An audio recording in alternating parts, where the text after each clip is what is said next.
Smooth 98.1. Love music, love life. Thank you very much for staying tuned here on your smoothest dial on radio. I am Ayo Mairo-Ese. It's time for Business Express 981. And this morning I have the pleasure of the company of Onome to go through the stories with me. Onome, you're welcome and thanks very much for joining me today. Good morning, Ayo. We'll discuss the other matter tomorrow. All right, Onome, welcome. All right, if you'd like to join the conversation, we are both live on YouTube, so head on to our YouTube channel, search for Smooth 981 FM Lagos, and you can watch as well as send in your comments using the live chat option. You can also send a message to our WhatsApp platform, 0809 444 0981. That's 0809 444 0981. All right, let's get on to our very first story for this morning. Works Minister Tunde Fashola calls for more circumspection in the privatization of national assets. According to the Minister of Works and Housing, Mr. Babatunde Fashola, he's advising participants in the concession and privatization of the country's assets to be more circumspect and inquire more about certain type of assets that are involved. Onome, he was harping on the importance of conducting an audit of all assets that have been concessioned or privatized in order to achieve improved efficiency, and also asked if the objective of the exercise has been achieved. I think what he's saying obviously makes sense, right? But really, it should be on the part of the seller, right? Okay. And not the buyer. The seller has to make sure that these assets we want to concession, right? Are they going to people who are qualified to turn it around? It's normal that since it's you're looking at what government assets, all sorts of people are going to apply to get them, right? But it's up to the seller to make sure that, okay, whoever is going to get these assets through concessions are qualified. But I think what the government can also do is to be plain up and open all the books as necessary, right? Yeah.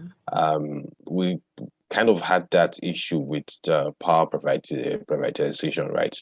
Yeah. On one hand, some people might argue that some people shouldn't have gotten some of those assets because they clearly can't run them.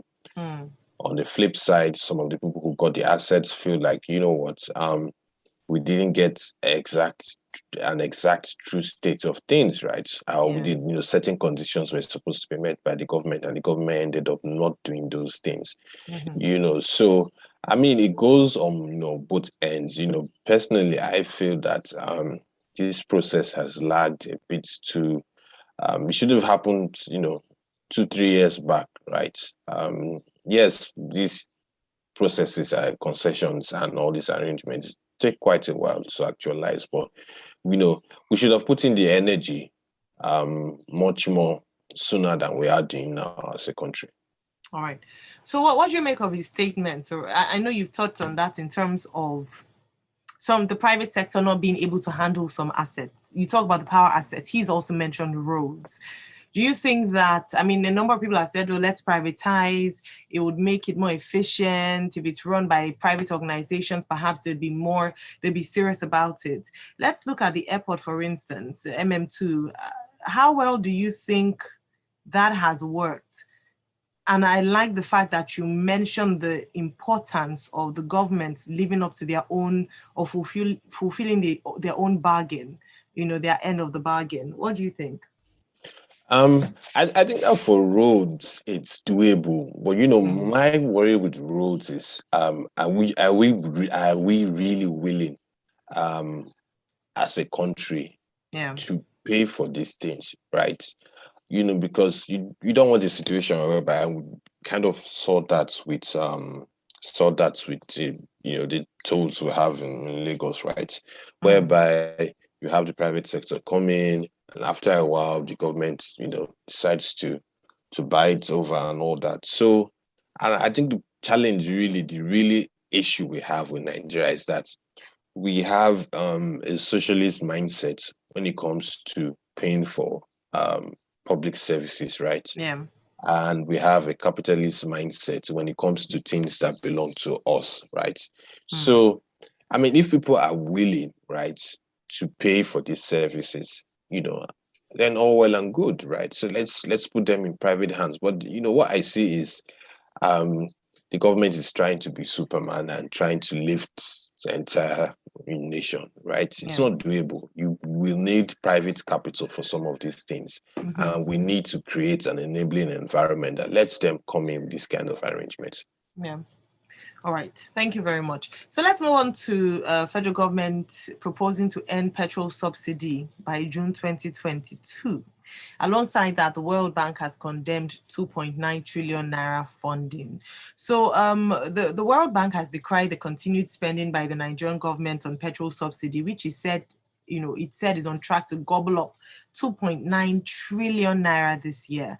Country Director for Nigeria, Shubham Chowdhury, who spoke at a panel session during the 27th National Economic Summit, said the country could channel the money being spent on subsidy to primary health care, basic education, rural roads, and so on. And I'm sure, Onome, you're thinking, we didn't need the country director of the World Bank to tell us this. It's something that we have spoken about a number of times here, the amount of money spent on subsidy and what that money could be used for. However, the big question always is this: are we ready for the removal of subsidy? The PIA makes provision for that, for the removal of subsidy, but this government has dragged its feet, and the body language is like they're reluctant to take this off. They've cited a number of things or a number of reasons why they're unable to do this. But Onome, I'd like to ask you, are we ready as a nation to do without subsidy come June 2022? I think the question is the president ready to do that? I don't think so. If the president is ready to do that, then it's going to happen. I don't think he's ready to do that. So the question is President Muhammadu Buhari ready to remove subsidy? And the answer is no. And why am I taking this to the president's table? Every other person, right? Minister of State, they all say that, they all say these things, but I don't think the president is ready to do so. I think that there were points where this administration had the political capital to do so, right? So remember, sometime, I think it was in his first term, we literally had petrol double, right? And heaven didn't fall, So what we needed to do, and I think it's a Nigerian issue, we keep kicking the can down the road. Yeah. And see, there's no space to kick the can, then we'll pick it up. So it's nice that the minister would say all this, but the reality is that, are you going to really remove subsidy mid-2022, 7, 8, 9 months to an election? The answer is you're not likely to do that. This looks more of politics, but you can't discount politics in this decision, because for some people, they believe that, look, that's the only thing I benefit from the government. So the economics tells us that we need to remove this, right? Yeah. But the reality is that it's not going to happen anytime soon, because the president apparently is not convinced that. So you're not convinced? The June I'm not convinced that it's going to happen. It's not going to happen. Convinced. Why do we need to wait to June 2022? What's wrong with January 1st? What's wrong with December 1st? Right? I mean, if I were in his shoes, right, I'll do it this year. I'll do it now. I'll do it this year.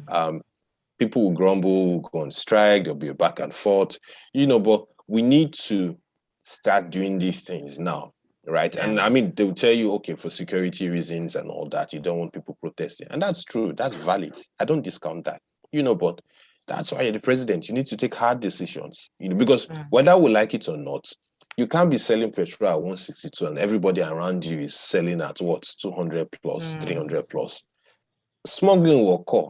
It's just common sense. Smuggling is going to occur. And we don't have borders in so many parts of this country. So people are going to smuggle. So we need to address these issues. I do feel for the minister, because it's obvious, like, it's beyond her. I think if it were up to her, she probably would have it removed. I think if we're up to the 36 state governors, most of them will want to have it removed, because that's more money in FAC allocation for them. But it's not up to them. It's up to the president, and he's not willing to do so now. All right. Well said. Privatization in Nigeria isn't transparent, says Benga Kamu. It's an old boys club where companies are sold to cronies who strip these companies of assets.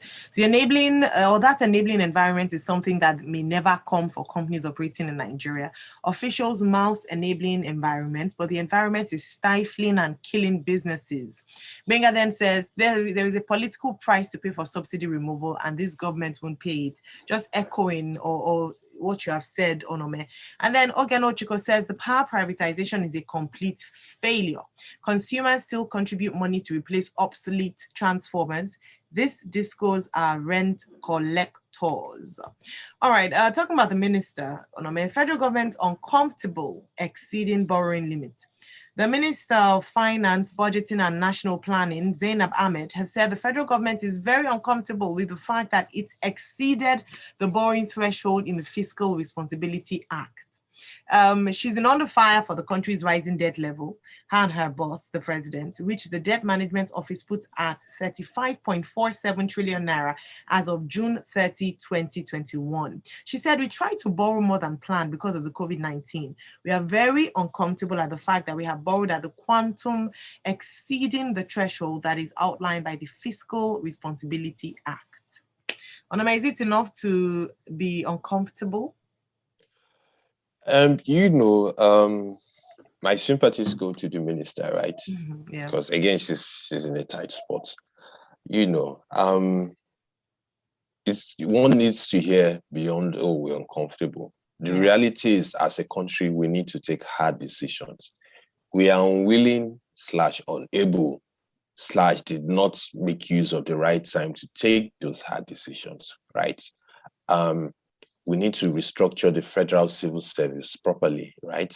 Yeah. That might mean merging some agencies, that might mean scrapping some agencies, that might mean actually getting people to work, right? So the problem really we have with Nigeria is not that we have a large government, it's just that we have a largely unproductive government, right? At federal levels, at state levels, at local government levels, So beyond that, and also the things we touched on, like privatization, there are so many dead federal government assets that can be sold for money. Why is it taking so long to do that?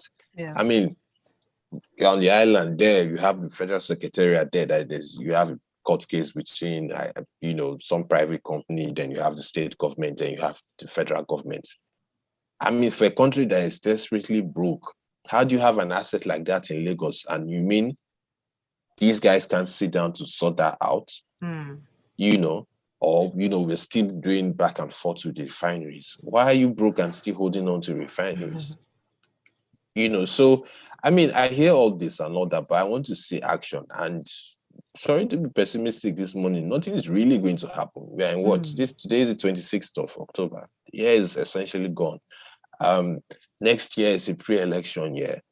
Precedence has told us that even when you see major decisions being taken, don't be surprised if the next president decides to reverse them, right? Whether it's the same party, whether it's another party. So these are some of the issues that foreign investors look at. Yeah. And do I really want to invest in a country that I'm still struggling to get foreign exchange? So I hear all she says and all that, but I'd like to see action, and, I'm not seeing that. Thank you. Frank from Satellite Town says, I beg to differ on the removal of fuel subsidy. If the money is channeled into development of the real sector, like infrastructure or manufacturing, it will be good. But if the funds is put into other recurrent expenditure, then the impact will not be felt. So if there's no proper investment for this money, let's leave it the way it is, please, he says. We can't afford it. We can't afford it. Even with the way it is, we just can't afford it. So we have no choice but to remove it. And the truth is, it's like you have 2-3 devils in the room, right? It's better to chase all the devils all at once than just putting one's head in the sand. So let's get rid of the subsidy. Then we can start worrying about accountability. But we can't afford it. That's the reality. We just can't afford it. That's the reality on ground. Thank you very much. I don't know how much more or what other language for us to say this because it doesn't seem as if Nigerians believe the fact that we can't afford it. Thank you so very much for joining me. As always, Onome, great to have you just discuss some of the stories this morning. And thanks to our listeners and our audience for participating in the conversation today. Let's do this again tomorrow morning, same time, 6:30 a.m. on Wednesday, 6:30 to 6:45. Monday to Friday, we have Business Express 981. In a few minutes, we'll be turning up things for Freshly Pressed, where we'll be breaking down today's national news headline stories. There's some stories that we need to really get into this morning, so I hope you do join us then. Before then, listen to some great smooth music here on Smooth 98.1. Love music, love life. I'm Ayo Mairo-Ese. Critical focus on the Nigerian economy. Thank you. Bye, Ayo. Have yourself a great day. Thank you, and you too. And thank Bye. every one of our listeners and viewers